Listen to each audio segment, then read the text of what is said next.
Man, that's all right. There we go. It's brightening up a little bit. That was way too dark. What's going on, everybody? Let's see what's going on with this camera. Why is it so dark? It's kind of dark in here. Give it a minute for people to log on. Hopefully, everybody's doing well tonight. Hopefully, everybody can hear me. We got a live video tonight. While everybody's getting on, I'll be right back in just a second. Give me a second, and I'll be right back. Just a second.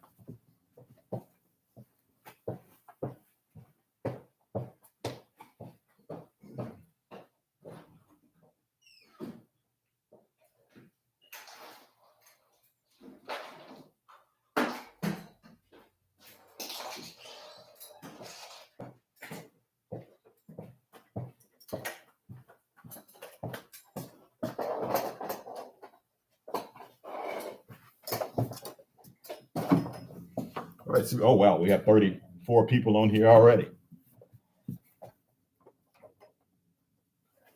Had to brighten it up a little bit. I don't know what's going on over here. Wow, it's so dim. What's going on? I got 42 people on here. How y'all doing tonight? Loosen this up a little bit. Let's talk. Let's talk tonight. All right. So far we got Keith. What's up, Keith? How you doing? Willie Wright, Rick, Future Now. What's going on? Larry Mobley's here. Jason's here. Richard's here. Perry. What's up, Perry? Haven't heard from you in a long time. Good to hear from you, Perry. Randall Blankenship, Paint Man, Feliciano Garcia, what's going on? Dale on a Harley, what's going on? Hector, Weston Customs, what's going on? Calvin, Jeremy, Animal, Jeff, Cape Cod Biker, what's going on, Cape Cod? Just Gliding, Terrell, Stuart Burke, what's going on, everybody? So tonight we have a topic. Tonight our topic is ground pounding 101. So if you don't know what ground pounding is, I'm sure you do. Surely you've heard of that before. That is making the most out of your motorcycle ride. This is not for the faint of heart. This is not for people that don't want to lock in and stay on their bike all day. This is for people to really want to get out there and make the most miles out of their motorcycle ride. So that's what this is about. And I'm still not happy with this light. Let's see if we can brighten it up a little bit more. Oh. Well, that's better. All right. So everyone that's here in the chat, I want to thank you for coming out. Coming on the chat this Wednesday night. Hopefully everyone had a good Christmas. And I'm glad to be here and talk with everyone. Memphis Glide. What up, tall? Memphis Glide, the original glider. What's going on, Memphis Glide? Guys, all right. So again, hello to everyone. Let's start with this. Before we get into all the questions, let's start with this. Will everyone, I see that. That's really right. I agree. All right. So let's get with everyone. Let's get into this from the beginning. What type of motorcycle do you ride? Everybody just go ahead and put it in year and make of your motorcycle, year, make, and model of your motorcycle. Let's go ahead and get that out of the way. And then we'll get into the questions of this ground pounding 101. Again, this is not for the faint of heart. This is not for your casual motorcycle rider that just wants to ride to the local Harley-Davidson dealership and turn around. This is for the advanced riders. Okay, they're all coming in. Look at those glides. Ultra, Street Glide, Street Glide, Street Glide, Yamaha Roadster. Okay, Road Glide, Ultra, Street Glide, Street Glide, Street Glide, Ultra, Road Glide, Ultra, Dyna Fat Bob, Street Glide, Electric Glide, Harley, Street Glide. Okay. So we got, you can't ground pound if you don't have a Road Glide. Oh, yeah. There we go. Just GQ. What's going on, man? All right. Jimmy Flowers says Street Glide, and he just hit 100,000 miles. Jimmy Flowers is a ground pounder. There you are. Okay. All right. Western Custom says, well, tomorrow my Electric Glide will be a Street Glide. Okay. All right. Sounds good. So, guys, let's first talk about ground pounding 101. You should know what it is. Maybe you don't know what it is. So let's just start from the beginning.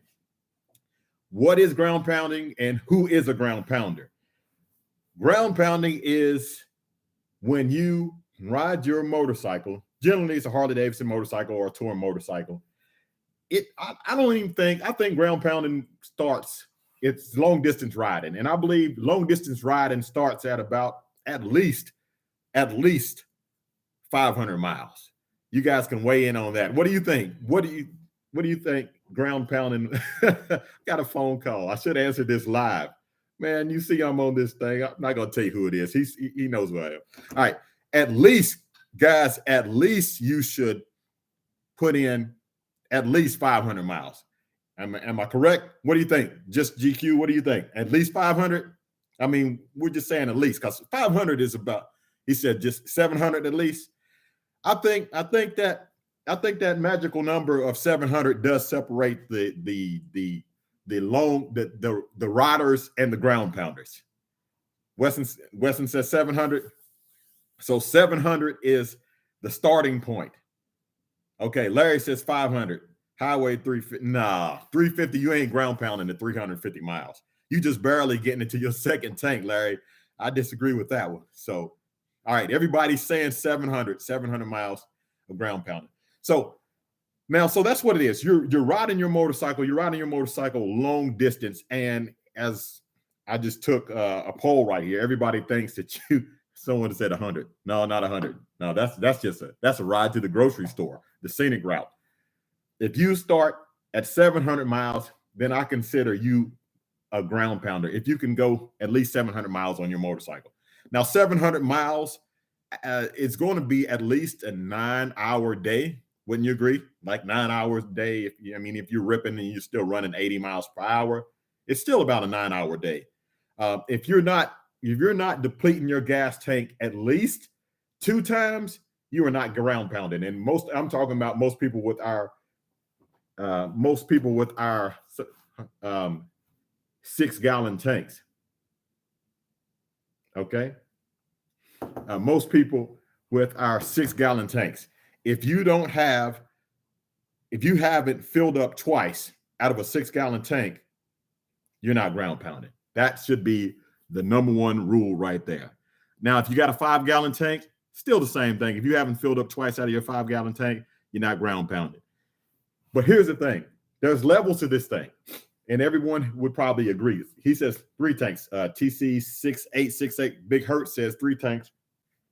Fulls one way. Okay. I agree with you. Yeah, we're not talking about a total of, we're talking about in a 24-hour period. We're not talking about, and to be honest with you, we're not even really talking about a 24-hour period. We're not talking about you ran 350 miles, you went to bed and you turned around and came back the next day. That is not ground pounding at all. I'm talking about getting on your motorcycle, leaving at 6 a.m. at the crack of daylight and staying on that motorcycle 2 or 3 hours past daylight in the summertime. That, in my opinion, is getting it. And a lot of people, since we talked about this, we're kind of deciding what ground pounding starts at 700 miles. Let me give you some tips on how to ground pound. All right. And then I'll also want you guys from the, Rick, I know he's a rider. 100 miles in Arkansas is like 500 anywhere else. That may be true. It does depend on the road. That's true. But let's say this. All right. So if you are riding your motorcycle, okay, this is how you ground pound. This is just a great example of it. If you're not getting off the bike and eating a dinner or eating breakfast at Cracker Barrel and then riding down the road and getting another sit-down dinner and then riding a little bit further. No, you're not doing that. Let me explain something to you. Like I said, and this is not for everybody. There's levels. There's levels to this. And here we go. So, for instance, when I was coming back from Temecula on that Indian motorcycle, I got up at like 5 o'clock in the morning, was trying to get the bike packed at 6 and get on the road before daylight, but I was running a little bit behind. Got on that motorcycle, didn't eat any breakfast or anything like that, because if I had time to sit down and eat breakfast, I had time to get on the bike and make miles. So a lot of people won't agree with that. But what I'm saying is, I get on the bike is filled up the day before, I get on the motorcycle and I'm riding at least before I even put my feet down the first time. I'm at least going 150 miles before I put my feet down the first time. At that time, I'm getting gas. I'm doing stops that are multitask stops. I'm not stopping to get gas and then going down the street and going to McDonald's and then, ride about 2 or 3, 5, well, about 20, 30 minutes and then stopping and use the restroom, you're making the most out of your gas stops at that time. You're going, yeah, just GQ said gas and go. And that's what I'm talking about. You pull it. This is how you, I'm getting all over the place, but this is how you ground pound. Let me just stick with this. You wake up before daylight. You hop on that motorcycle. Again, if you got time to sit down and eat breakfast, you got time to get out and ride. Now, you're going to eat breakfast. Don't get me wrong. You're going to eat breakfast, but get on that motorcycle, get somewhere as quick as you can down the road. Most times, speed limit. Well, I'm not going to do that. I'm definitely not going to tell anybody what speed limit they should be running. Run whatever's comfortable for you. But you've seen the videos how I ride, so we'll leave it at that. Get to where you're going and stop at a gas station that is a travel center. You don't want to stop anywhere other than travel centers. You want to make sure that you can get something to eat. You can make sure you can get some gas and use the restroom. Those things. Some people will pull up at the gas pump and never get off the motorcycle and just fill it up right there. I think that's a mistake because you've been on that bike for that long. You need to stand up, fill up the gas, walk around while it's filling up a little bit. Just walk around, stretch your legs out, and do whatever you need to do. Put the gas cap back on it, pull the bike up. Sometimes I leave it at the pump, pull the bike up to the front, go inside, use the restroom, get you a bottle of water, get you whatever they might have because you haven't ate breakfast, get you just something that you can eat quick as you're standing up, usually beside the bike because you got all kinds of luggage on this motorcycle and you're watching that. So then that gas stop, you've used the restroom, you filled up the motorcycle, you got something to eat, and you are 15 minutes gas stop, and you're ready to be locked in again for another 100, 150 miles. And that's how you do it. You don't have time to waste by going to different restaurants and going and stopping. And that's how you can make in a 12-hour time period, 12, 14-hour time period, you can make a bunch of miles. Okay. And and you don't, I'm sorry to just keep pointing you out. Just GQ says water and fruit. Yeah, you don't want to eat heavy. You definitely don't want to eat heavy. That is not the time for you to be eating heavy. Not the time at all. Okay, so Florida says retired truck drivers, so I know what you're saying. Okay, Florida knows exactly what I'm saying. Coffee and a Rockstar energy drink first 12 hours. I'm going to give you my hack of what I do to stay awake when I'm awake because I'm riding a bike, but motorcycle. But I'm going to give you, when I start feeling sleepy, when I start feeling tired, and I need a boost of energy, I start doing these little hacks to keep myself awake and alert. And I'll share that with you. I might as well share it now. My go-to snack when I'm feeling depleted and tired, I use chocolate. I'll go get me a Hershey's without almonds, a Hershey's bar, and I always drink a Smart Water because you want to make sure that you're completely hydrated. You're not ground pounding. You're not doing it correctly. If you're going in there and you're getting a Mountain Dew or a Coca-Cola or something, you want to make sure that you're hydrated. So a Smart Water is good to have.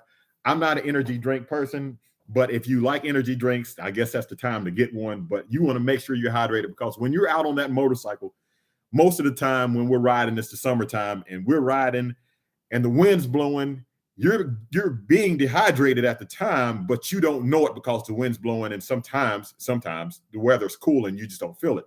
So you need to get something that's going to replace your electrolytes. And just like just GQ said, he gets fruit. You don't need anything really heavy.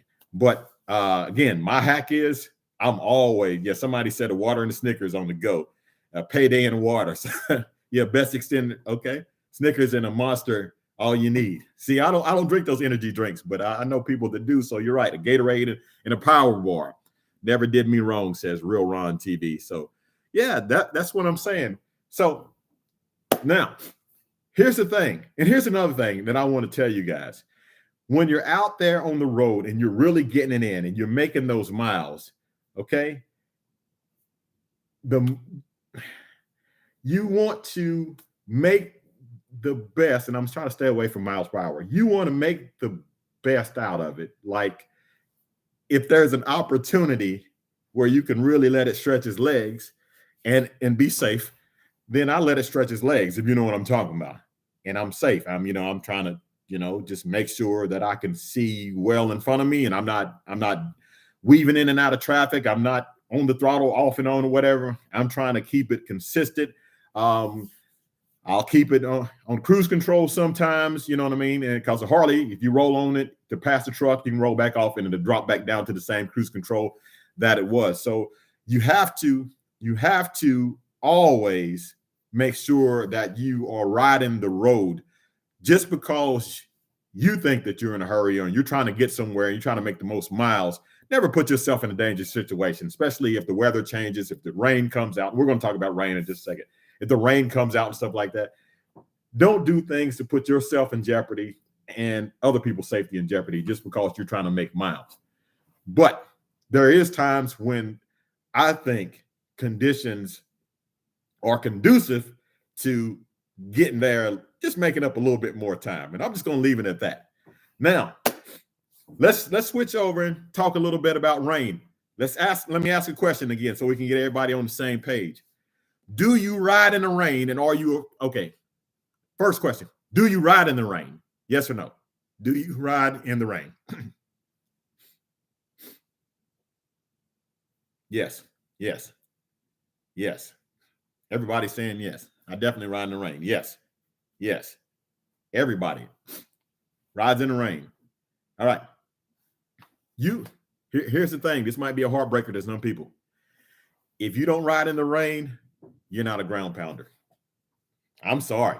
If you don't ride in the rain, you are not a ground pounder. I don't care where you live. If you don't ride in the rain, you ain't making miles. You're not, okay? Because the weather in the United States is so unpredictable that you can leave the East Coast and go to the West Coast. It could be hot in the East Coast, hot in the West Coast. Somewhere in the Midwest, somewhere out in Wyoming, we experience snow, we experience hail, we experience rain, we experience high winds, we experience all those things.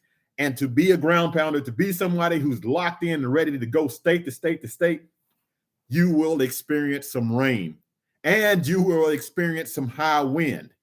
I'll tell you what, let me ask this question, guys, on this side. What is your biggest threat when you're out riding cross country? Rain or high wind? Put that in the comments below. The comments on the side. Let me know. Rain or high wind? What do you worry about the most? Wind. Look at that. Definitely.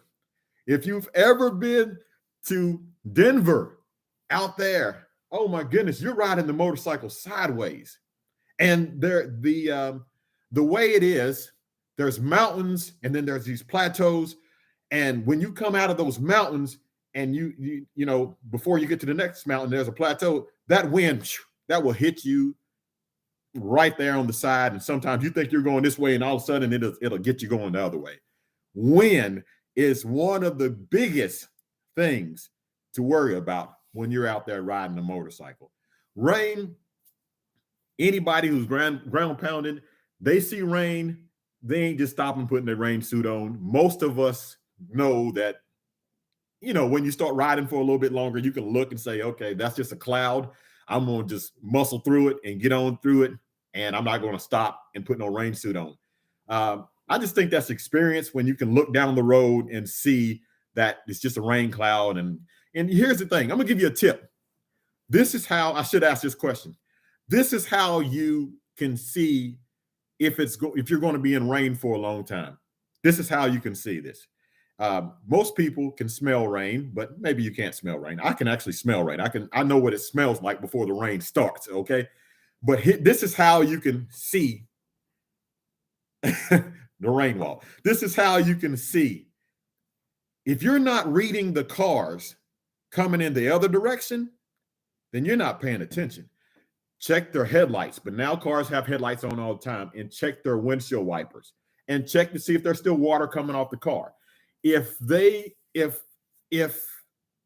are, you know, some of their headlights are just now turning on and some of their windshield wipers are just now getting started, you might just have a short pocket of rain. So you should always check the cars that's coming your way. And if you see that some of them don't even have their windshield wipers on, it might just be a little pocket of rain. There is nothing worse. We've all seen this person, and some of us have been this person. When you're out there and you pass a group of motorcycles and they're all huddled up under the bridge, all cold and rainy and everything else, and you're out there with no rain suit on and you just throttling it on out, and literally a quarter mile down the road, it's dry.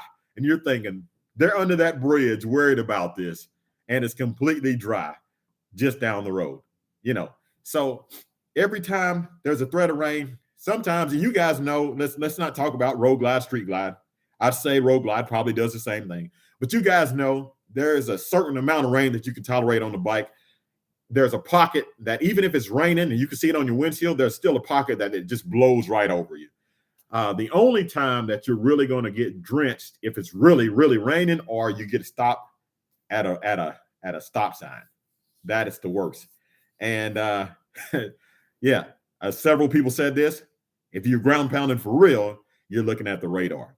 And you're looking at the little clouds and you're looking at the interstate and you're like, okay, well, just a little bit of rain. We can make it through there or whatever. So that's the thing. So if you're going to be a ground pounder, we established some rules to this thing. It starts at 700. We all agreed to that. Wind is the biggest threat. We agreed to that. And you can't be a lightweight with the rain. You can't worry about the rain. Cannot stop you. You got to get past the rain. So that's just part of the game right there. Now, let me ask you this. For all the ground pounders on here today, people that's putting in 700 plus miles within one ride, one way, what is your best friend as far as comfort goes on a motorcycle? We're helping people. We're educating people. There's people that want to get up to your level. All these people over here that are self-proclaimed ground pounders. We're educating those that want to get to that level. So let's talk about, all right, look at that. Seat, great seat. Will says music, okay. Cardo, seat and handlebar, seat, highway pegs. I was waiting for somebody to say highway pegs. You can do, let me tell you something. I could deal with a mediocre seat, but I got to have highway pegs. You can deal with a stock seat, but if you don't have a place to put your legs, the more positions that you can stretch out one leg here, pull that back in, stretch out that leg here, pull that back in, just, put your foot back on your passenger peg, the more positions you can put your legs, throw a leg over the lower, throw a leg over the crash bar, it helps. It really helps. And you'll see people that's, if they're making miles, they got highway pegs. Am I right? Is there anybody on here that is a self-proclaimed ground pounder that's putting on 700 plus miles a day that doesn't have highway pegs? Yes or no? Please answer that right here. If you have highway pegs and you're a ground pounder, put yes. Yes. Oh, Paint Man says I don't. It's a must. It's a must. Yes. Yes. I'm telling you, that's just what it is. Yes. Larry Mobley says yes. I don't, but have short legs. Okay. All right. It's a must. Guys, I'm telling you. All right. Now, but there's another level to that. We talked about the seat. The seat's good. I don't care what kind of seat it is. 150 miles, I'm done. It's time for me to stand up.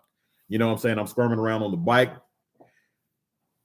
We said seat. So check this out. If you are really making miles, the rider backrest is something that you have to have. If you don't have a rider backrest, which I don't, I have a roll bag that I lean against. So would you guys agree? Rider backrest or roll bag? Well, it's not either or. If you have a rider backrest or a roll bag, put it in the comments. We helping people. We're helping this year in 2023. We're going further. We're going longer. We are riding these Harleys and whatever else you're riding. We riding them from state to state, state to state. Don't even, you know what? Somebody said something the other day. Listen, don't even say nothing to me. If you ain't crossing your state line, if you just barely going over your state line, you ain't running. You ain't, I don't care what state you live in. You can live in California, you can live in Florida, you can live in Texas. If you ain't crossing if you haven't hit multiple states in a day, then you ain't ground pounding. I don't care where you live. Let's just say that. If you're in the lower 48, if you haven't crossed multiple states in a day, you ain't ground pounding. Because I've came out of Florida before, went through Georgia, went through Alabama. I've came out of Texas before, hit New Mexico.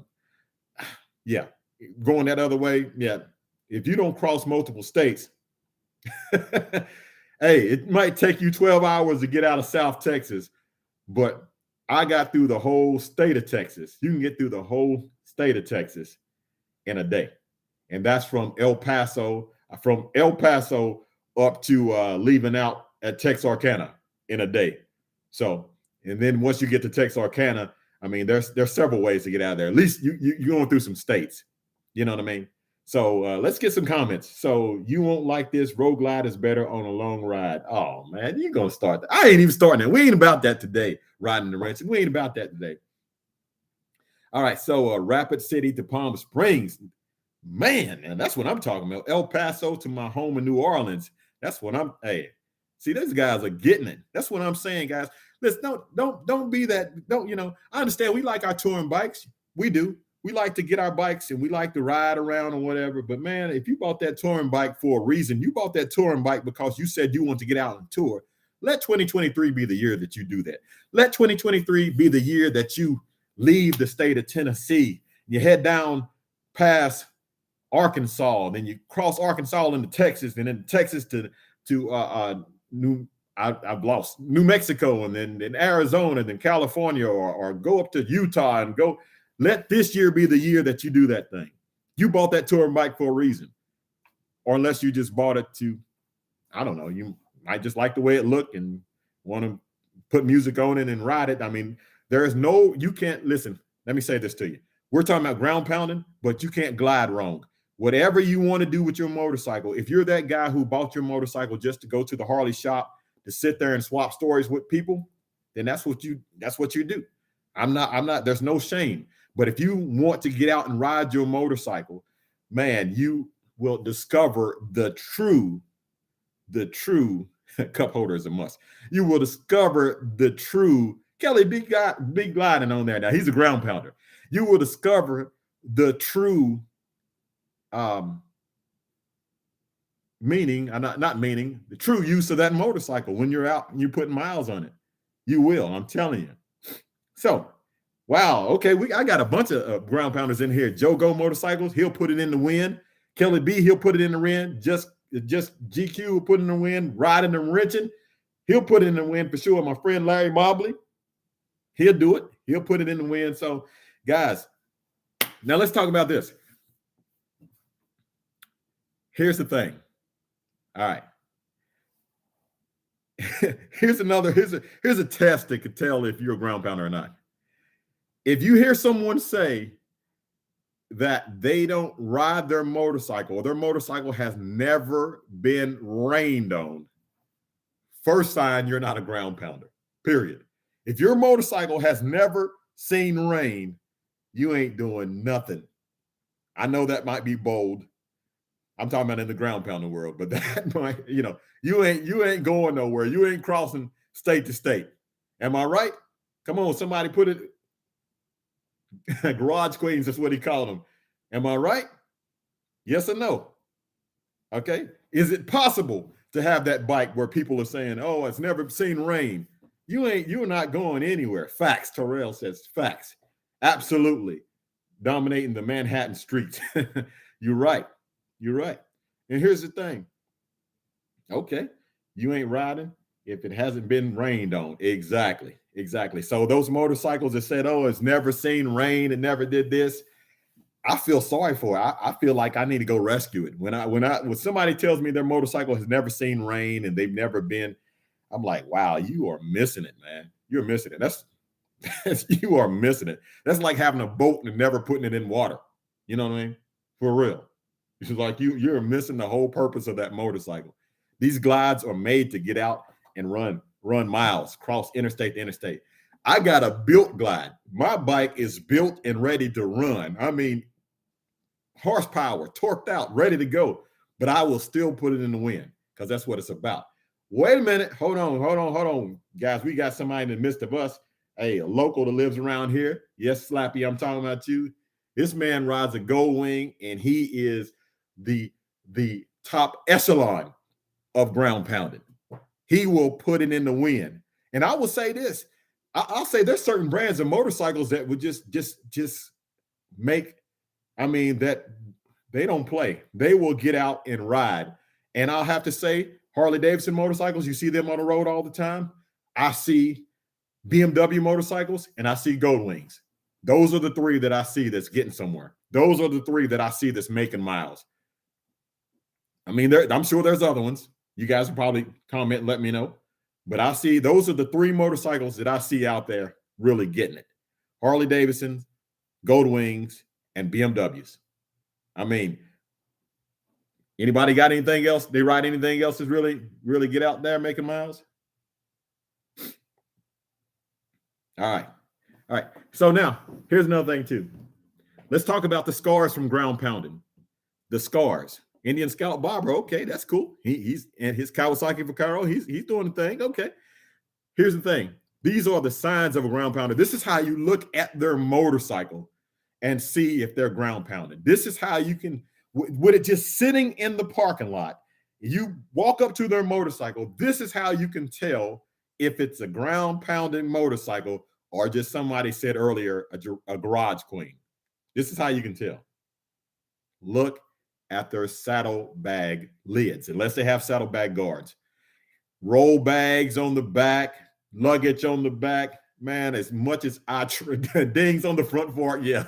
As much as I try to keep them lids, stuff off those doggone lids, something is always rubbing or flapping or scuffing the top of those lids. You can constantly wax it and get that off because Harley-Davidson does have some really good paint. But you have to look at people's bike. Their bike will tell you the story, and I don't, it's funny that you said dings on the front fork from rocks. There's a mystery ding that a lot of Harleys have. I do not know where it comes from.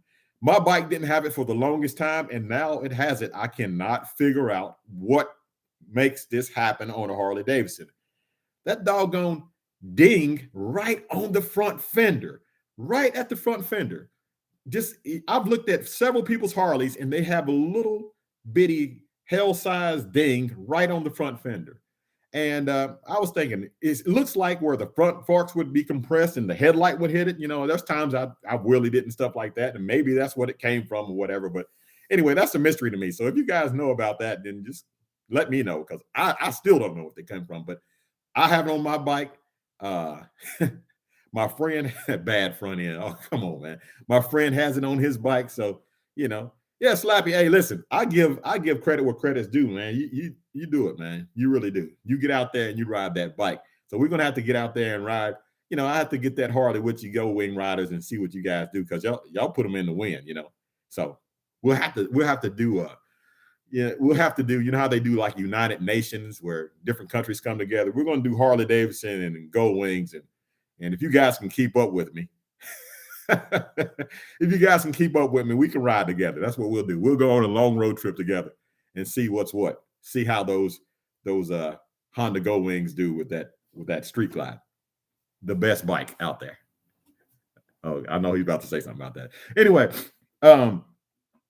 so guys, let me get some questions from you. I'm gonna take some questions from you. What's up, Tweedledee? How you doing? Get some questions from you, and then any questions spark up, we'll discuss it a little bit more. But right now, that's just what I want to tell you. Truthfully, let me just say this while you're getting your questions in. Here's the question. Here's the thing. When you're tired, from riding long distance, when you're tired, listen. A ground pounder. I should ask you this. I'm going to ask you guys this before you go. A ground pounder is not going to check into a hotel with daylight. It ain't going to happen. It ain't going to happen. Am I right? Riding and renting, Q. Come on, somebody. Am I right? You are not going to check into a hotel in daylight. It ain't going to happen because here's the thing. Yeah, it ain't gonna happen. It's not gonna happen. Here's the thing about that. If you go into the hotel and it's still daylight, that means you had time to ride. You still had time to get somewhere. That's just what it is. You had time to get on down the road. If it is daylight, I'm not going to be sitting in a hotel in daylight, sitting there watching TV. If I know I'm 2,000 miles from home, it ain't gonna happen. I'm going to pull over. I'm going to pull over, and I'm going to relax a little bit. At that time, when I feel like I can't make it any further, I'm going to pull over, and then I might go into a sit-down restaurant. Might go down into a sit-down restaurant or whatever, and let them, bring the food, sit there, relax, check my phone or whatever, and catch my second win. But I am not. Yeah, exactly. Kelly B says daylight, he's riding strong. And Slappy, I know, hey, Slappy, yeah, let's do it. But I know you, hey, ain't nobody checking in no hotel in daylight if you ground pounded. That's not happening. If you got daylight out, it's time to still ride where you can get somewhere. That's just what it is. It's what it is. But the thing is, guys, let me tell you a couple of good places to rest. And I want to get your guys' opinion on that. And I'm sorry I asked you a question, but I'm going to get you guys' opinion. Let me tell you a couple of good places to rest. Here we go. You've been riding all day, and it's time for you to relax and lay it down somewhere, but it's still daylight. This is what I do. There's this little hammock that they sell from Amazon. You can take that hammock, go right to the rest area. You know how they have those picnic tables with the little thing that tops up. Tie that hammock from one side to one pole to the other pole, get in that hammock and rest for about an hour. And then you catch your second wind and you going again. Okay, that's one thing. Or just get on that picnic table, put your jacket behind you, lay it back on that table, rest about 45 minutes, and then you going again after you catch your second wind. Or again, go into a sit-down restaurant or whatever. But I'm not stopping if there's still daylight. I ain't doing that. That don't make sense to me. So, and all my ground pounders over here, they all agree that if it's daylight, no reason to stop, especially in the summertime where you can get it in. If the sun's coming up at 5:30, 6 a.m. in the morning, and the sun goes down at 9:30, we getting it till 9:30. That's for sure. For sure. All right. So now, I'm sorry, guys. I told you to ask your questions. Maybe you can just hit copy and send it again. I'm going to take some of your questions right here, and then we're going to, I don't know, maybe we'll keep on going with this. It's Wednesday night. I don't have a whole lot going on. Yeah, you're 100%. That's right. Thank you, man. Okay. Also carry salt stick. Oh, yeah. Let's talk about cramping up. Oh, my goodness. Let's talk about that. Electrolyte chews. Every time I stop and pop a couple of them while I fill it up gas. Guys, I know your questions coming in. Cannonball run, ride talk. I'd like to do a cannonball run, man. I really would. I'd like to do that. But the thing is, I think that you're just asking for a lawsuit, even though if I just tell everybody we're going to meet in New York and make it to Santa Monica in California, I think that would be fun. I wish I could participate in it, but not host it.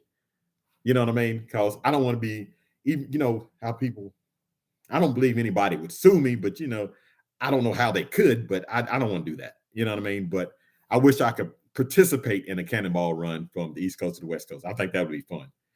But all right, so let's talk about these cramps real fast. Here's the thing. Guys, riding long distance, you will catch a cramp, especially when you get depleted of all the salt that's coming out of your body that you don't know because the wind's blowing against you. What I found out, and I learned this from my friend Daddy Cool, carry some packs of mustard with you. When you start feeling that cramp in that leg or that cramp that you can't even let your clutch hand loose, open up 2 packs of that mustard, which is just really disgusting. Squeeze that in your mouth, eat the mustard. And the vinegar from the mustard, something happens and it helps you tremendously. So carry 2 packs of mustard with you. And when you start cramping up, take that mustard. Another thing people do, they drink pickles. Yeah, pickles. Pickle juice, eat pickles. My friend Larry, if you're still on here, tell him that medicine that you said you take. When I was in Daytona, me and Larry was just riding around and all this old stop and go and clutch pulling or whatever. My whole arm was cramped up. There's something that Larry told me to take. I forgot what it was. Yeah, but if he's on here, he can put that in the comments to let you guys know that. All right. So, all right. So let's see.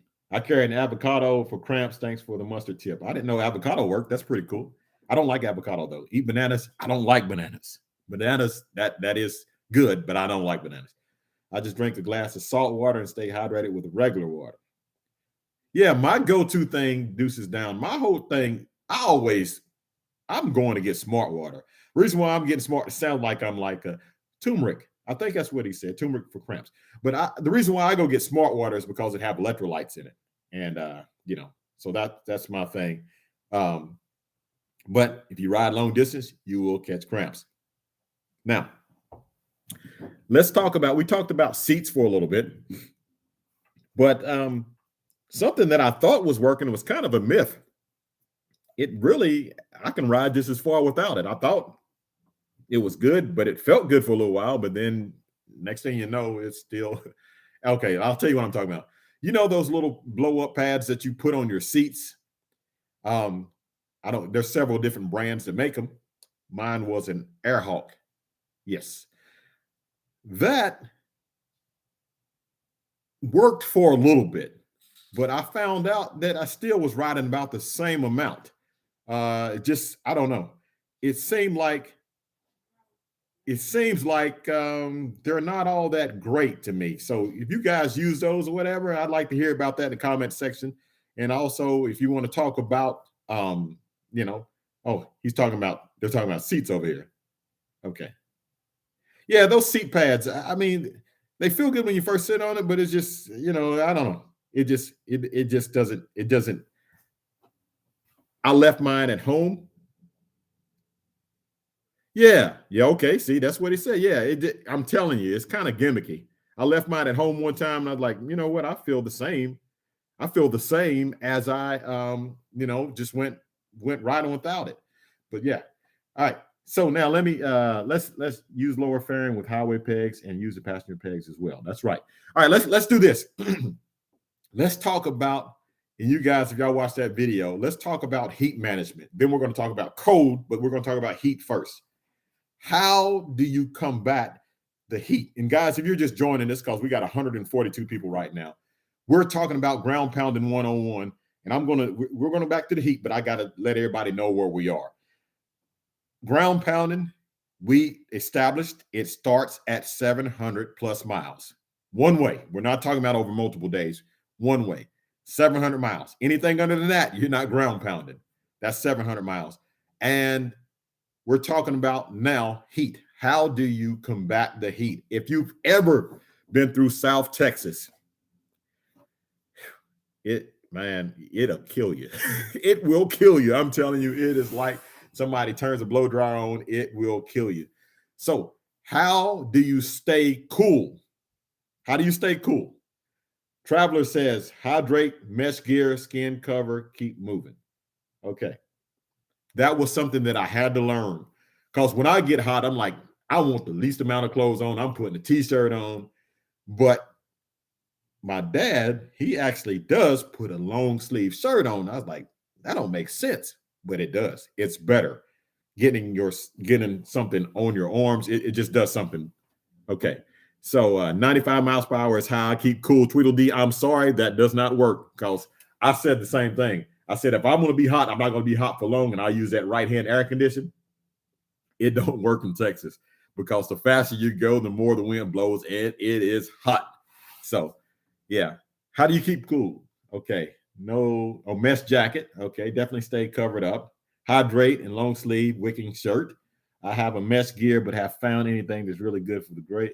Keep wind off skin, helps retain. Okay. You need sweat to cool. Okay. Need a seat. Okay. Hold on just a second. They're coming really fast. Yes. A long sleeve, white thin shirt. If you're out west and it's dry, soaking in water. Yeah. Yeah. Somebody said an air fryer. That's exactly what it is when you're running 95 miles per hour. I can say this. I'd run triple digits. It was brutal. Okay. Get skin out of the sun. I lived in Phoenix for 11 years. Listen to anybody that lived in Phoenix. Listen to them. They're going to tell you anything about heat. Listen to anybody who ever lived in Phoenix. Listen, 100%. Florida, there's heat, but there's not heat like Phoenix. I'm telling you. All right. Wet your shirt and wear a mesh jacket. Heat management need full skin coverage that has good airflow. Okay. All right. So hydrate a week before. That's true. Oh, yeah. We got to talk about that. So remind me of that. Remind me of the prep for the ride. But okay. So we talked about heat. Let's talk about the cold. How do you do it in the cold weather?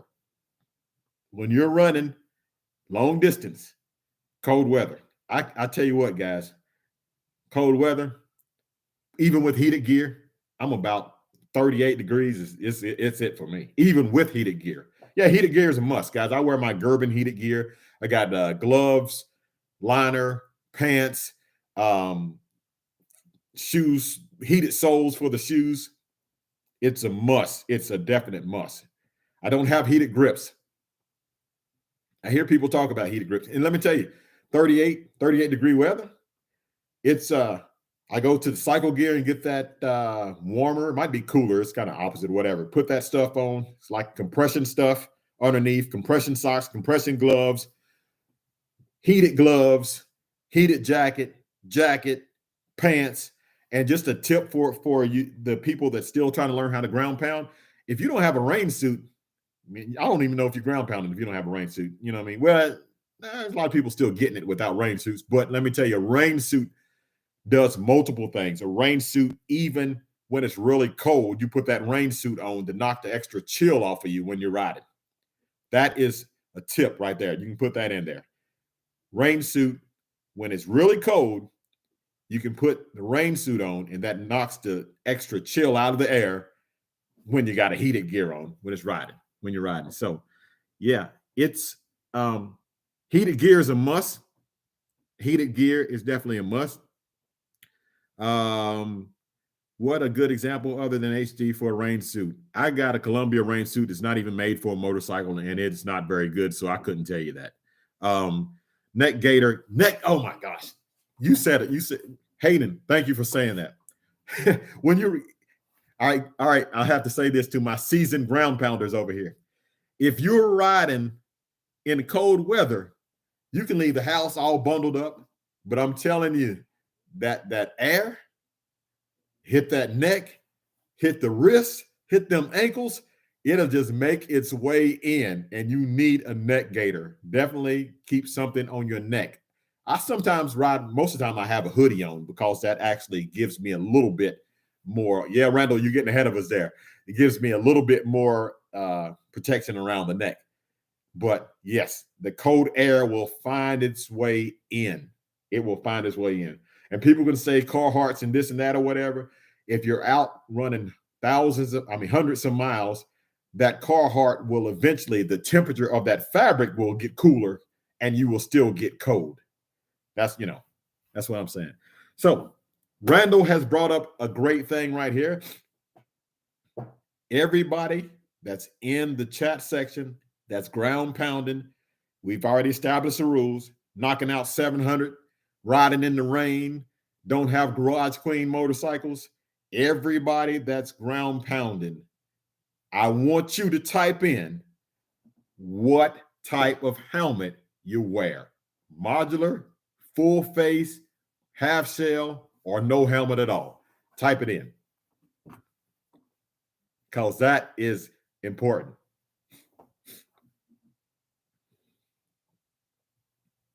Yes, modular, full face, modular, full face, peanut. Wow. Now, wait a minute, Daryl. Daryl, are you a ground pounder? I don't know. He said he has a peanut helmet. Half. Open face. Modular. All right. To the open face and peanut helmet people, you have to be honest with yourself and honest with us, because I don't know. Are you guys ground pounders? Are you knocking out 700 miles on road trips? Because most people that ride, and I say most because there's some few people that they ain't with it. They put a peanut on and go down the road. But most people that are riding long distance on their touring bikes, full face helmet or modular. Full face traveling and filming, half shell without not filming. Okay. I sometimes carry both. Riding and wrenching says 25K per year. So well, wait a minute. So riding and wrenching, you're not a full face helmet guy.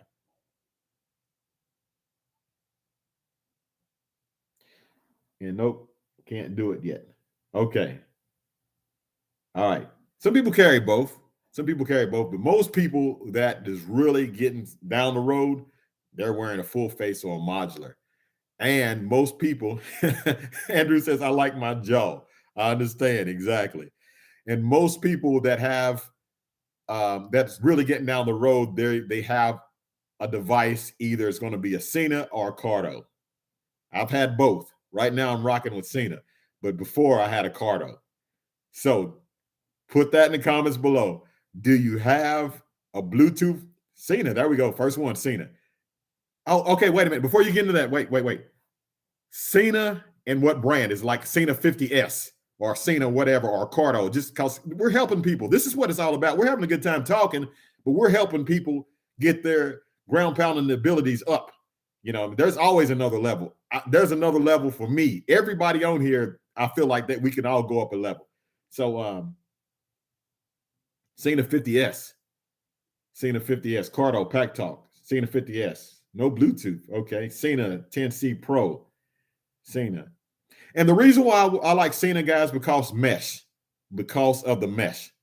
And that is the thing now that, you know, with the little jog dial that it has on the side and the open mesh where you can hook up to 50 riders. I'm not sure, because I had the Cardo, the little small Cardo. I'm not sure if you could can you do open mesh with Cardo? Is that a thing? There we go. Russell says the same thing. So if I have my Cena and you have your Cardo, we can do mesh together, Russell? I know I can hook up with you Bluetooth. Okay. I had a full face modular, but did not like them. Okay. So we can, all right. Didn't know that. So an open mesh is an open mesh. Cardo and Cena. That's good to know. Good to know. All right. So they will not sync. They won't? Larry says they won't sync. My Cena 10C Pro, how I get my audio to my videos. Okay. I have a question. I think y'all can help. How do you keep your visors from fogging up? Oh, good question, Hayden. Good question. How do I keep my visor from fogging up when I'm riding? Pin lock. If you have a helmet that, yeah, Traveler says pin lock. True. Yeah, pin lock. If you have, everybody saying pin lock. Guys, I'm gonna give y'all old school. Here's an old school. Here's a tip. This is tips for you. We're going up on an hour now. This is a tip. It's old school biker trick. All you new age bikers with your pin locks and stuff like, oh, he already said it. Deuces down. He must have been doing it for a while. Shaving cream and dial soap. You could use soap. Yep, sure enough. So pin lock, shaving cream, rub that on there. Now, admittedly, I haven't did that because I always had a pin lock, but I got that from some old school bikers. So that's a couple of things that you can learn. Somebody says toothpaste actually works too. Potato juice. Okay. All right.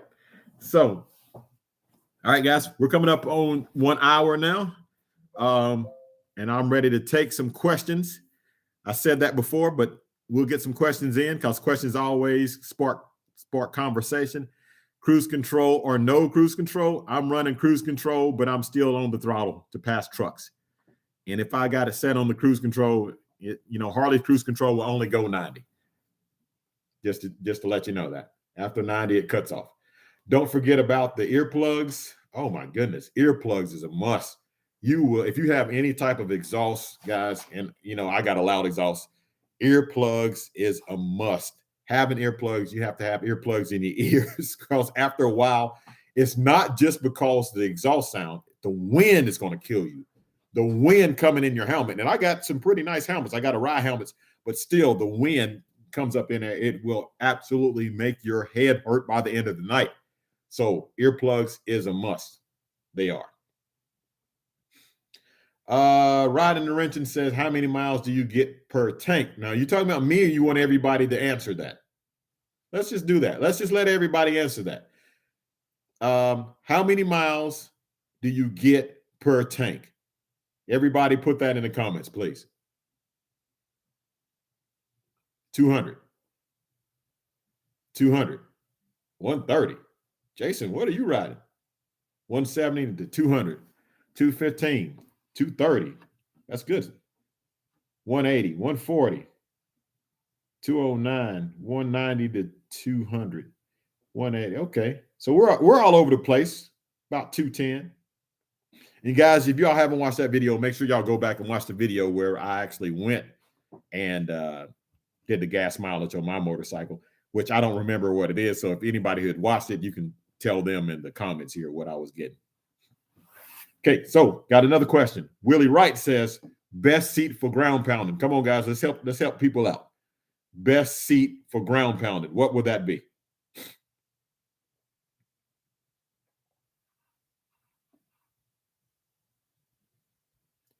Okay. Hammock. He's talking about the Harley hammock. The Russell DeLong. I've heard that so many times, but I've never tried one. Saddleman Road Sofa. Corbin. Not the stock CVO seat. Seat is subjective. Try few. Corbin. Stock Ultra seat. Saddleman. Yeah, Ultra that's a comfortable seat. It really is. Saddleman all day long. Okay. Somebody said I got 38.6 miles to a gallon. Okay. Mustang Duper Touring. Okay. Saddleman. From what I see, I think Saddleman is probably the most popular branded seat that people are using from all the comments that I'm seeing. Seems like it to me. Riding on a police seat currently. Patrick, if you are riding on a police seat and you're ground pounding, man, that seems like pain. That seems like real pain. Can you talk zippers like 472 if you can share? Can you talk zippers like 472? I don't understand. Harley hammock, bike mods to help. I broke in a road sofa. Mustang. Yeah, I'd say so, Patrick. Yeah, that police seat, that's not good for long distance, man. You got to get you something else. All right, guys, am I missing out by not having heated grips? All you heated grip people, am I missing it? I mean, I got heated gloves. I don't feel like heated grips will keep my hands warm. But a lot of people, someone said, nope, I don't. Are you answering about the heated grips? Yes, you're missing out. Heated grips, heated grips, heated grips. Ooh, we should talk about this. The best grips. If you're still running them stock grips on your motorcycle, you're doing yourself a disservice. You need to get some aftermarket grips. And the best grips, Kelly B, you got heated grips? Okay. So I'm missing out. Okay. Guys, the best grips, in my opinion, everybody has heated grips. I'm the only one. Man, I got to step my game up. What you say, D1? Surgical gloves under your glove. Man, I'm going to tell you something. Now, that's a rider right there. I don't know what you ride, but he knows the tricks. Okay. Man, let me say this. I need some heated grips. I think so. But the best grips out there, hands down, the best brand grips, somebody just said it, Avon. I don't have to look no further. I don't have to try anybody else's grips. Avons are the best grips on motorcycles. Rick, Steve, there you go. Everybody's saying that. Street Glide. Okay, everybody's saying Avon. That's the only way to go. If you ain't running that, we got to talk about tires. Because I'm not happy with my tires. So we got to talk about tires. All right, Avon. Gloves or no gloves. Oh, Andrew, put gloves on, man. That's the first thing that's going to hit the ground. One of the first things. Gloves. You need to wear gloves. All right, guys, for the newcomers that just came to the channel, let's talk about it again. Ground pounding starts at 700. If you don't have, if your bike has ever been, you say your bike's never been rained on, you're not a ground pounder. If you don't have scuffs on your bike, you're not a ground pounder. If you haven't been through multiple states or used 2 or 3 tanks on one ride, you're not a ground pounder.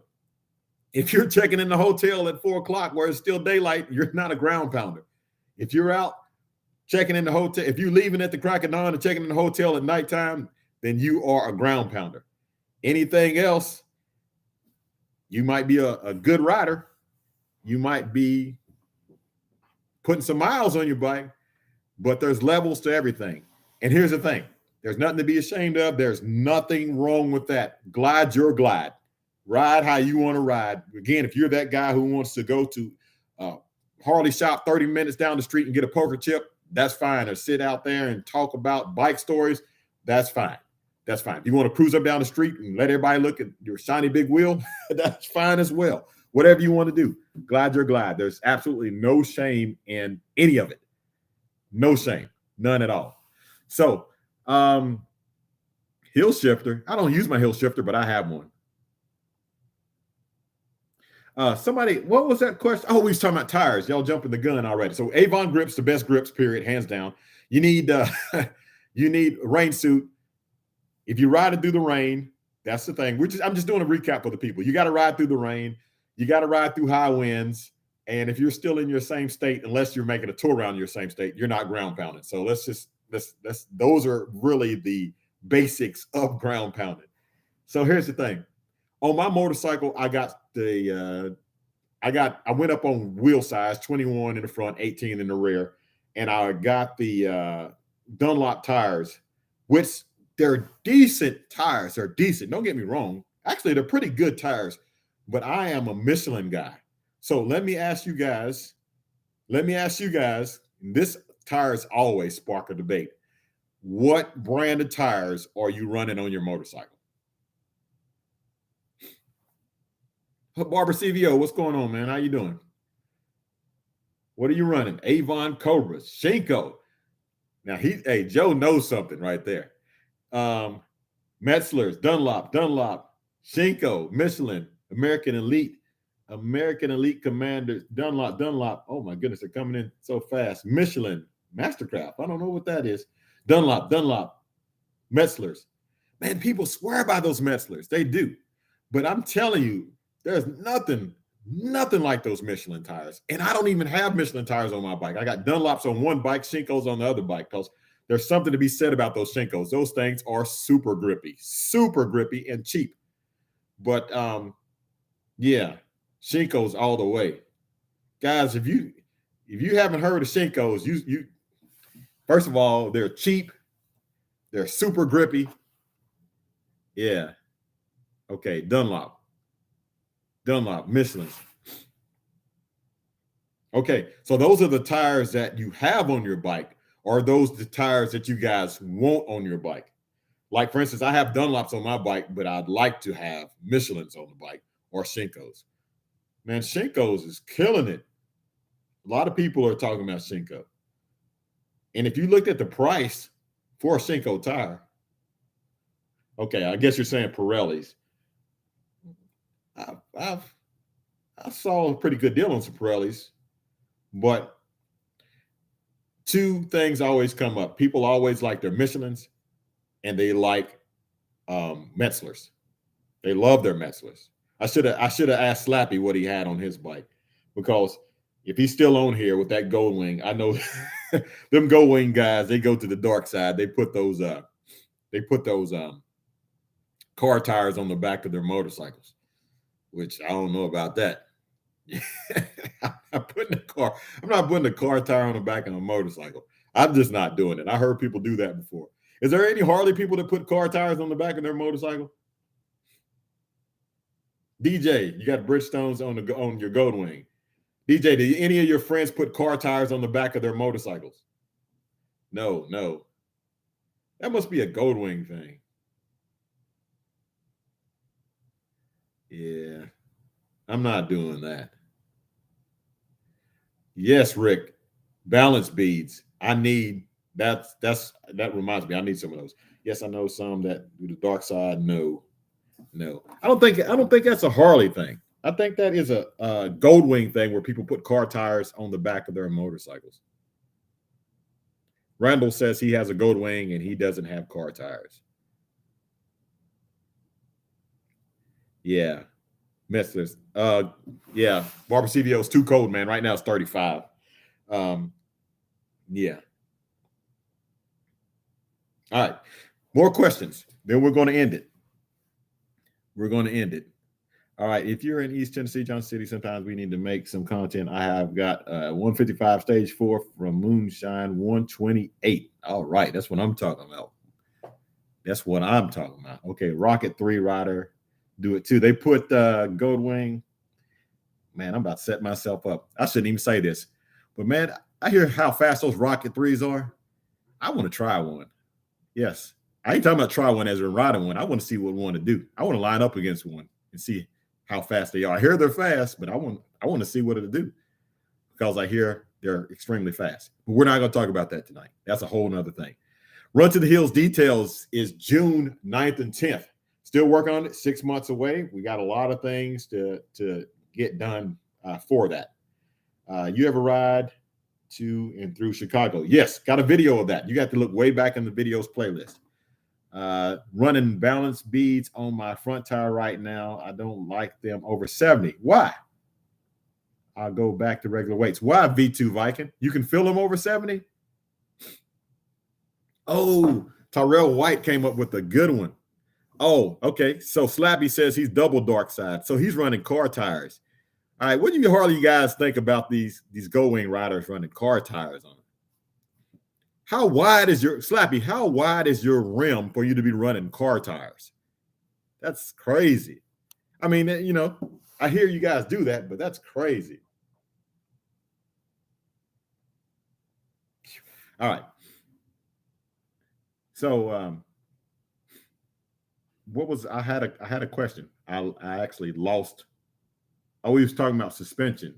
Yes, that's what I was going to talk about. Okay.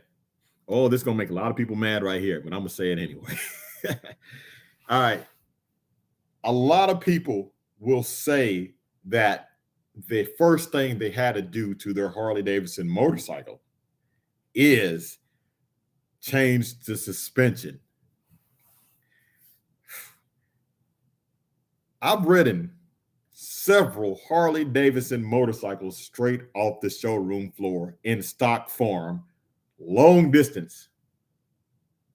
I don't know who this is that says you have to change the suspension on a Harley-Davidson. Yes, there's better suspensions out there, much better. Oleans makes a fantastic suspension. Actually, they're partnered with. They partnered with Screaming Eagle now. But for you to say that you can't ride a Harley-Davidson motorcycle without changing the suspension, I question it if you need to ride a motorcycle. There you go. I said it. I put it out there. I said that. I'm serious. I don't know. People say that. They say that all the time. If you can't ride a Harley-Davidson motorcycle, the suspension on a Harley is not terrible. I don't know where people get that from. There is better suspension out there, 100%, 100%. But for people to say, oh, I couldn't ride this bike because of the stock suspension. What do you want to ride? Do you want to ride on a cloud? I can't figure it out. I just can't. I cannot figure that out. There is better suspension out there.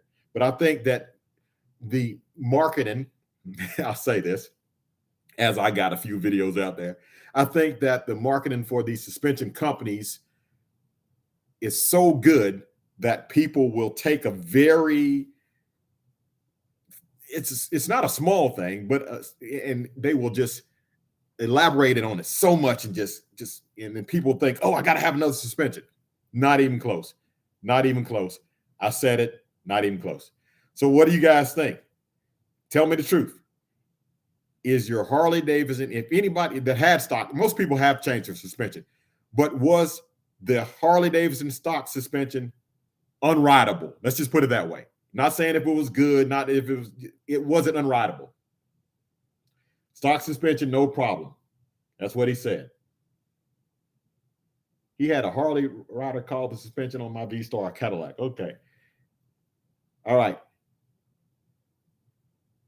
Not unrideable. Exactly. Not at all. Where are these people getting this from? I can't figure that out. I mean, I can't figure it out for the life of me Where are they getting this from? I heard somebody said, you know, I'm not going to get into this whole brand war thing, but when you buy a Harley, the first thing you have to do is change the suspension because it's unrideable. Buddy, you don't need to ride a motorcycle. If you think that, I don't think motorcycling is for you. I'm just going to tell you the truth. It's not. If you think it is that bad, that's crazy to me. There's better suspensions out there for performance, better suspension out there that can soak up the bumps. Yes, but it's not unrideable. It's not unrideable. And a lot of small things that people will overplay just to, I don't know. I don't know why they do that. I can't figure it out. But it must be great marketing from these companies. Must be. Must be. Now, the older ones that had the one that you pumped up with air, that little hose that ran over my fender got a little pin-sized hole in it, and it leaked down. It did. But when it was working, it worked good. The new suspension is better. It's better. So, yeah. But I did change mine out. I got Olean's.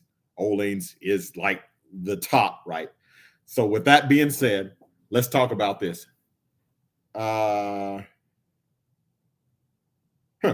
That's cool, Rick. That's really cool. Let's talk about this. We talked about all these other things. I don't know if we got new people on here. As you guys put this question in, put the answer into this question, I'm going to do a recap to everybody about what we've been talking about. But so here's the question. What suspension do you have on your motorcycle? Tell me what suspension you have, or if you don't have, if you have stock, I'd like to know. What suspension do you have on your motorcycle? All right. Stock, Legends. Stock, Wilbur's. Legends, stock. Legends, stock. Harley Air Ride, both stock. RWDS. Is that Russ Warner? Is that what that is? Legends. Stock, Racing Bros, Legends. Olean, stock. Legends, stock. It's coming really fast. Legends, Progressive, stock. Dirty Air, Legends. Stock. What? Wait a minute. Just GQ? Mr. Ground Pounder? State to state burner? Doing everything, crossing state lines on that road glide? Stock? How do you manage?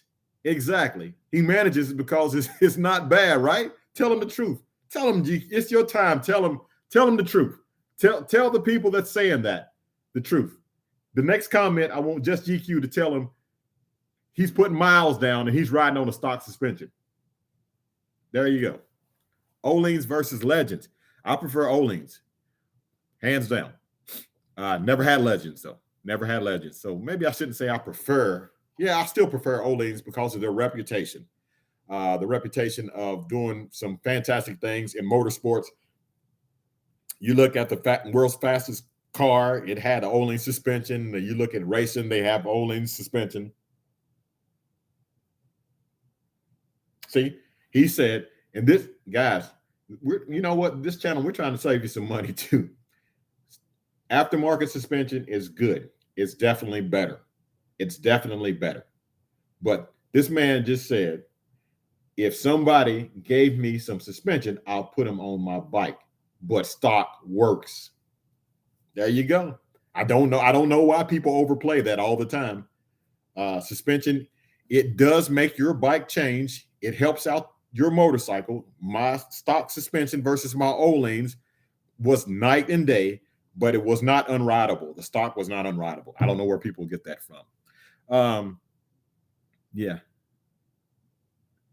And Randall says, just get on the bike and ride it. That's what I'm talking about. That's exactly what I'm talking about. All right, guys. Yep. Any more questions before we go? Any more questions? Somebody said, was saying something. We talked about, wait a minute. We talked about suspension. We talked about rain gear. We talked about what it means to be a ground pounder. We talked about all kind of stuff. Yeah, I'd like to do the lower 48 state ride. Yes, I would. Yeah. Talked about earplugs. What earplugs are you guys using? DJ, I just use the regular orange earplugs. The little, I don't have any special earplugs. Handlebars. That's a good one. We've talked about highway pegs already. So let me ask you this. Yeah. Oh, y'all got good suggestions. All right, guys. For the ground pounders and people that that aspire to be a ground pounder, what handlebars are you guys running? Height and brand, because just brand doesn't do any good. Height and brand bars. What are you running? I'm running KST 6-bend. Yep, right there. KST 10-inch bars. That's what I'm running. Keeping it below the fairing. Thrashing handlebars. Let me ask you this question as people are putting that in. Somebody was telling me about T-bars the other day. Can you ground pound with T-bars? I'm not saying you can't. I'm just saying I don't know. Can you be a ground pounder with T-bars? Do you see people out there putting in mile after mile with T-bars? I think, yeah, matter of fact, there was some Dyna guys that I met out in Salt Lake City, and they was on Dynas with their T-bar setup. So yeah, you can. Yeah. And a lot of people on the West Coast, they're using them big pullback bars. Factory 47, 12-inch bars. T-bars are ugly. B-Buck said, unpopular opinion, T-bars are ugly. I mean, it's not my thing either, but I can, on some bikes, they look pretty cool. 20-inch pullback bars from Triple OG. Okay. So you kick back riding that thing, big man Chris. Okay. Harley tall bars. Also, just GQ, you got pullback 20s on yours too. Okay. Man, how do those things handle in the parking lot, though? It's slow maneuvering. I don't know. 20, the way those bars come back like that, I mean, I don't know. Riding wrenches says KST 14s. Yeah. All right.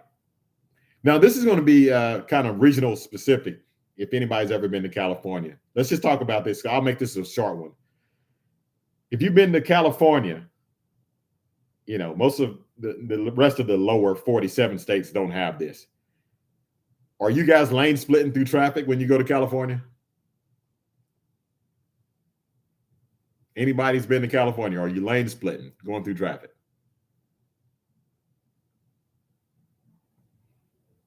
We're still talking about legend suspension.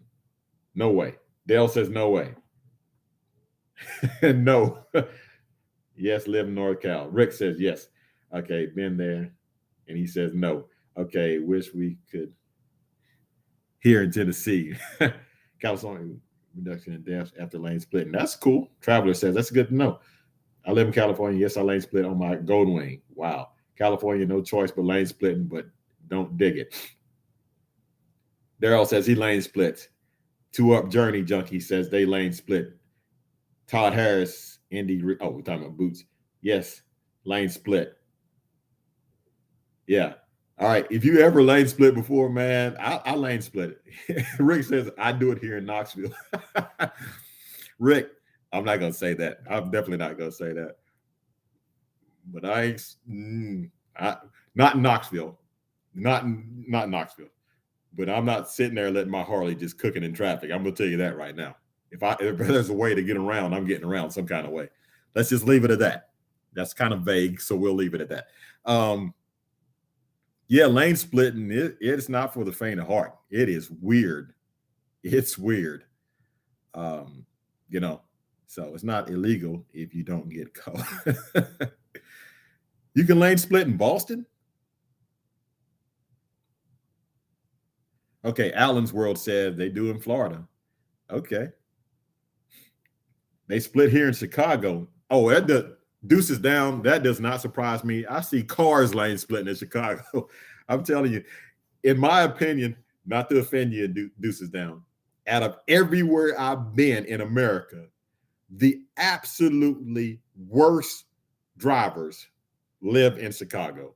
What I mean by that, they are the fastest. They change lanes. Chicago, I was riding and I turned around and looked. It seemed like they were running from the police everywhere. I mean, it just seemed like they wasn't just riding fast. They seemed like they was running from someone, how fast they were going. Absolutely crazy. I run 90 plus, but yeah, you agree. They are, it's crazy. It's crazy. Chicago, you ride through Chicago, it is crazy. All right. Okay, guys, it is 119. Really, really for real. 5 minutes, and I'm gonna end it here. So let's oh man, you just brought up a good one. Oh man, yeah, I can't end it here because he just brought up a good one. All right. So you're going Q, that just depends on where you're going, right? All right, you're going on a road trip, guys. Going on a road trip, ground pounding. You know you're going to be out. Let's just say you're going to be out 5 days. Now more than 5 days. How you packing? How you? Well, let's no. Wait a minute. Let's rephrase that because first of all, let's leave some of the other things out because in Tennessee, I know what one thing everybody's carrying in Tennessee. So we're just gonna leave that out. I'm talking about clothes. Clothes, what you got on. What are you? Yeah, yeah, rephrase. Yeah, that can mean something else too. How many pair of jeans are you carrying? How many t-shirts are you carrying? That's what I want to know. I know it depends. Okay, 7 days. You're out 7 days. A 7-day trip. 7-day trip. 2 pants, 3 shirts, 5 drawers. 5 shirts, 5 Under Armour, 5 underwear, 5 socks, 2 pants. Yeah. Everybody's pretty much a 2 pant. 2 pants in the bag, 1 pair of pants on. There's no need to carry more than oh well. GQ says 3 pants, 5 shirts, 5 drawers.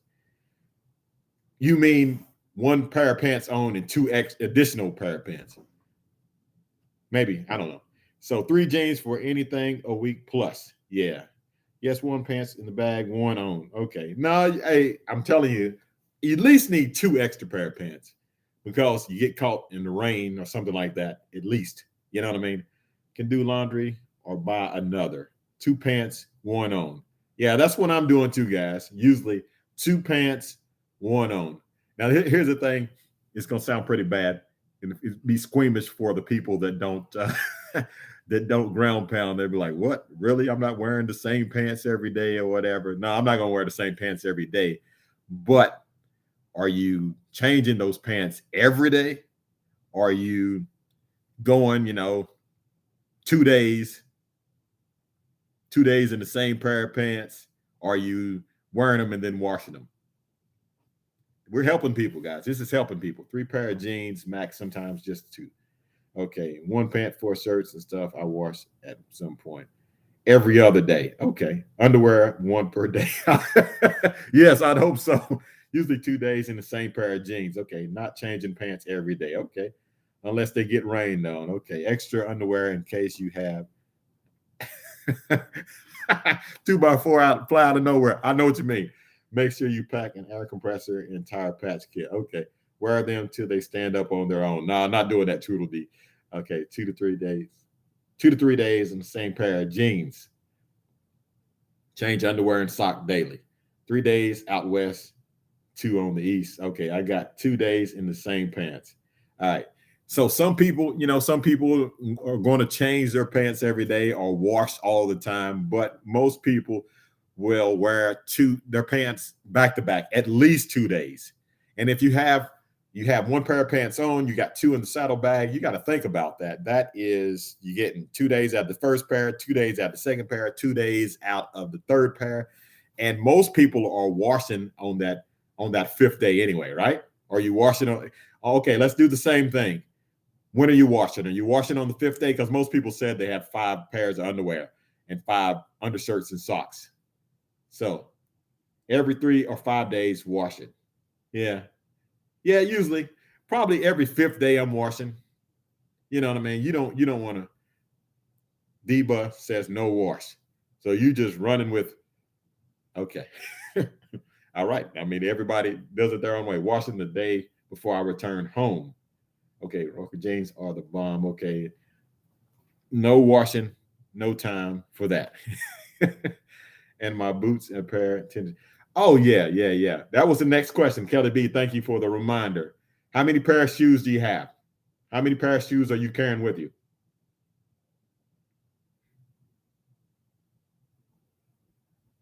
Riding jeans or regular jeans? I just wear my regular jeans. Oh, okay. New jeans and drawers for each day. Okay, I got you. 2 gym shoes. Okay, Tom says 3 pair of shoes. So 1 on, 2 in the saddlebag. Is that what everybody means when they say 2 pair? 1 on and 1 in the saddlebag? Yeah, I'm they gonna people that watches and travels with me, they know. Unless I got some Jordans and I'm trying to match up with some different stuff or whatever, I usually wearing 1 pair on and 1 pair in the saddlebag, but sometimes I will put 2 in the thing, just because I don't know. Maybe yeah, but usually you should have 1 pair of shoes on and 1 pair in the saddlebag. And a lot of people will wear. I don't wear motorcycle boots. I wear leather high top shoes, which are Jordans. I will always have if I did wear motorcycle boots, you should have. Oh yeah, I carry flip flops too for the shower. Just what you said. If I did have motorcycle boots, then I would wear some tennis shoes as well. You need those because if you're going to go somewhere, you're going to do a lot of walking. You don't want to do it in your motorcycle boots unless your motorcycle boots are really comfortable. And some people's motorcycle boots are really comfortable. That's a good idea. Vans and slides, really easy to put on when you're walking around. Very easy. So that's good. All right. Here's another tip. L. Johnson, don't be talking about me, man. You know you have multiple pairs of Jordans. That's all I'm gonna say. I'm just gonna point at you. I'm not even gonna say nothing. Don't be talking about me. So anyway, let me ask you a question. We're still talking about ground pounding 101. We're still talking about riding 700 plus miles. We talked about how you do your fuel stop. We talked about how you what you wear. We talked about what the bike looks like. We talked about all these different things. But let's talk about what you do when you have to go in a restaurant. You have to get gas. You go in the gas station. Let's just say restaurant. When you are eating, my opinion, I'm not taking my eye off of my bike. I'm choosing my seat location to make sure that I can see my bike because I have luggage on it and I have things on it. And most people that are really putting the miles down on their bike, have their bikes packed up, they're not going out of the sight of their bike any longer than they have to. Am I right? Yes or no? That's easy to say. Yes or no? Swiss says yes. GSA says that's correct. Just GQ says right. Yes. Indeed. We'll always park where I can see my bike. Yes. Yep. Everybody is saying yes. Everybody is saying yes. You don't leave your bike any longer than you have to. If you're going to McDonald's, you make sure you get you a seat where you can sit there and see your motorcycle. Don't leave your motorcycle where, something can happen and somebody messes with your bike. Now, here's the thing about this. Another tip for ground pounding 101. A lot of people might disagree with this, but for you experienced ground pounders, we're helping out the beginners here. In your opinion, the answer will be solo or group. In your opinion, can you ground pound better solo or in a group ride? I want to know, can you? So definitely, you can.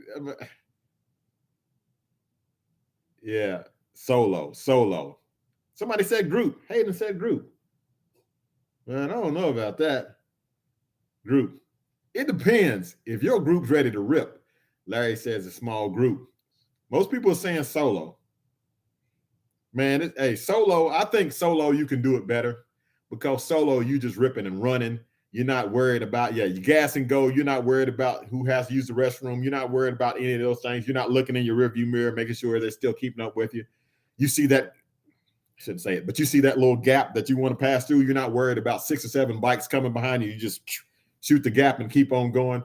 So I think solo, you can really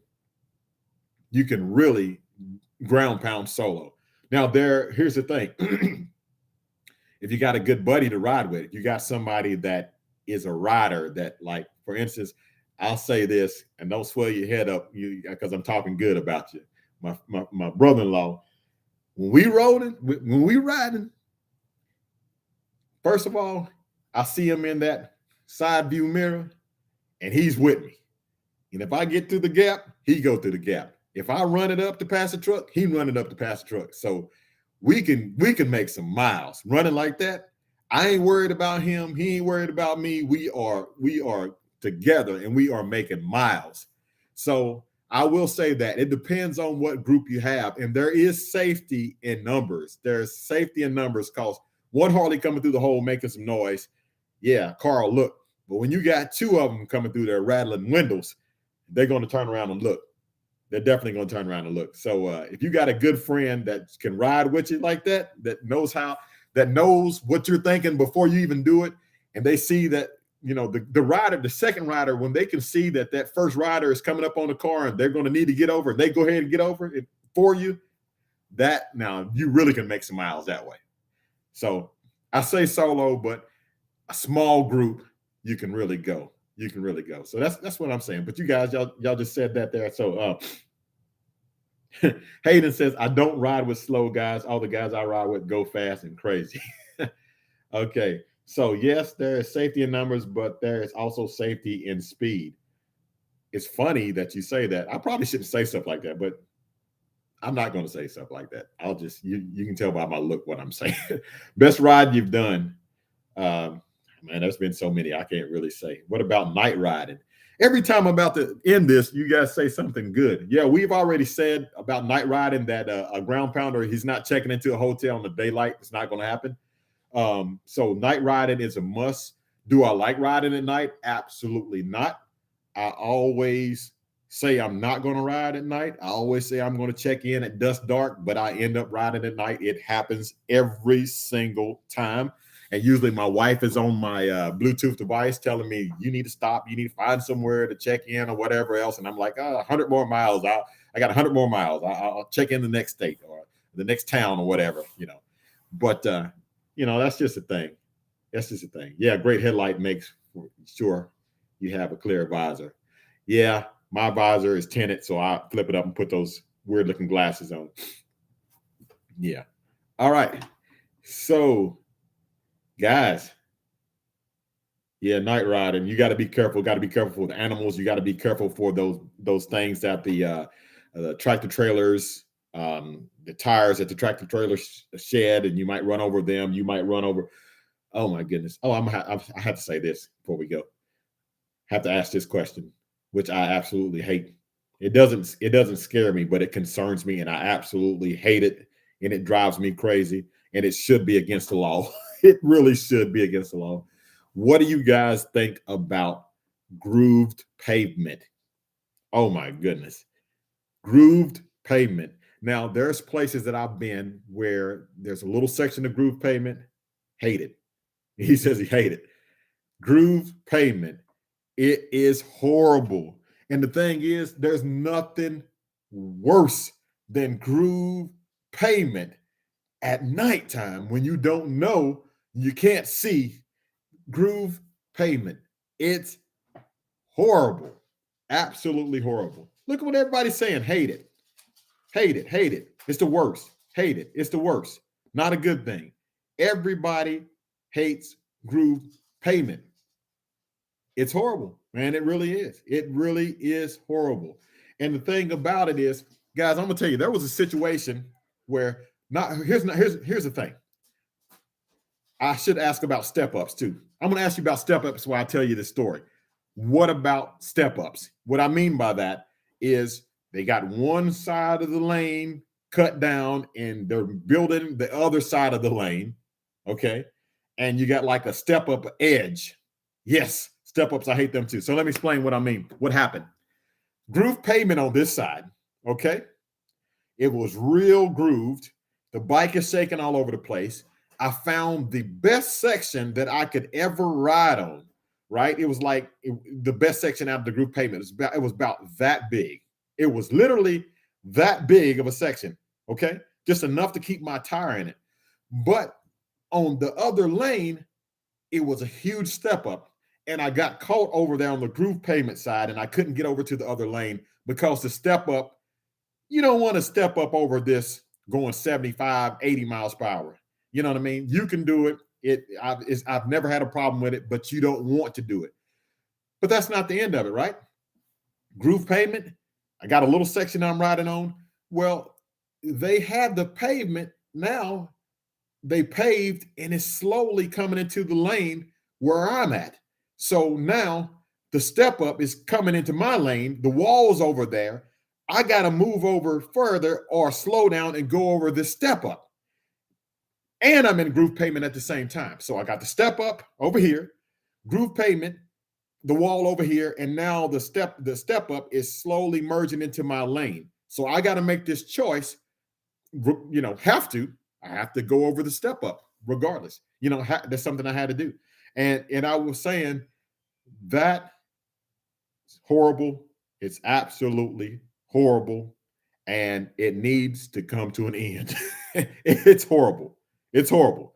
So what I'm saying to you guys, another thing that a ground pounder has to deal with is groove pavement and step ups and those big old flaps from the tires from motorcycles. But those are things that we deal with. That's why it's not good to ride at night. But you were in a groovy situation. Yes, I was in a groovy situation.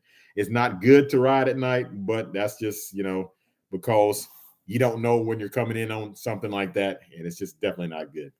Not good at all.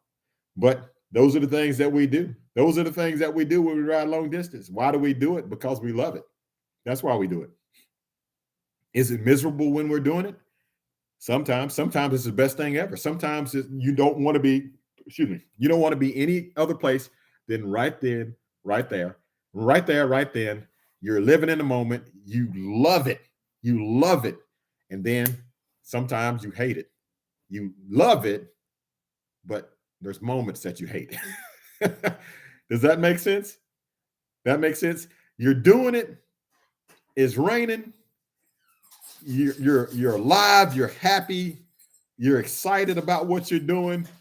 But then there's moments that you say, I hate this. But after you go through it, you realize it was the best thing ever. You have a story to tell. And it's just like, I don't understand. I can't explain it. There's moments that I'm like, why did I do this? Why am I riding in the rain? Why am I riding sideways through Wyoming when the wind's blowing and trying to blow me off the side of the road? Why am I riding through a hailstorm, in Utah? Why am I riding in torrential downpour in Florida? Why am I riding in the cold going through Nebraska? Why am I splitting cars that's trying to kill me out in California? Why do you do it? Because you love it. That's why you do it. And you feel alive. That's why I do it, because I feel alive. It does. There's something about riding a motorcycle through those situations that makes you feel alive. And I guess that's why we do it. So, guys, I guess I'm going to end this video. If you're a ground pounder, keep ground pounding. And if you inspired, if you're trying to be a ground pounder, then you have the recipe right here. There's more stuff that we could talk about. There's more things that we could discuss. Like, for instance, someone said Waze and stuff like that. Yes, I use Waze. It's a good thing. And there's rules of the road where you can see people pat their helmet and stuff. That means that, there's all kinds of things that we talk about. We even talk about rain. We talk about watching cars coming down the road. We didn't talk about watching cars from their tail lights. When you see their tail lights, you always want somebody in front of you. You see their tail lights, then you might know there's a police officer in the medium right there checking radar. You know what I mean? But yeah, there's a lot more to discuss about this. So Deba, sorry, Deba, I think we're going to have to do a round 2 of this. I think we'll have to do a round 2. So, guys, I hopefully you enjoyed tonight's video. I definitely enjoyed it. Had a good time talking to everybody. Hopefully I didn't offend you. I don't think I said anything to offend anybody. If ground pounding is not your thing, then it's not your thing. I like to ride. I like to tour. I like to slow down and take my time and look at things too. I'll ride to the Harley shop just to say hello to people. So I'm not always running states, but you know, a lot of people want to do that. So we're trying to help them learn how to do it. All right, guys. So hopefully, again, you enjoyed this video and hopefully you had a good Christmas. And Lord willing, I will see you in 2023. And if I don't talk to you before 2023, I pray that your 2023 will be a blessing, that you will get out of your comfort zone, that you will do more than you did in 2022, that you will not sit on the couch idly by, that you will not let life pass you, that you will get out and live and make the most out of every moment and not just be someone who goes with the flow. I pray that you have boldness in you to be the change that you want to see and to make people better people by encouraging them with great words and just being an encouragement to people. Do what's in your heart. That thing that you think that nobody else will support you in, they may not, but everyone has a gift. I'm on YouTube. I'm not saying that's my gift, but everybody has a gift. When you hold your gift back, you're robbing the world of something great. Okay? Use your gift. Use the gift that God gave you, and it'll be a blessing to you, and it'll definitely be a blessing to others. All right? Guys, I want to thank you for watching. If you like this video, give it a thumbs up. If you'd like to see more like it, please subscribe. Check out all the videos. Thanks again for watching. Like, share, subscribe. Keep gliding. And as always, have a blessed day.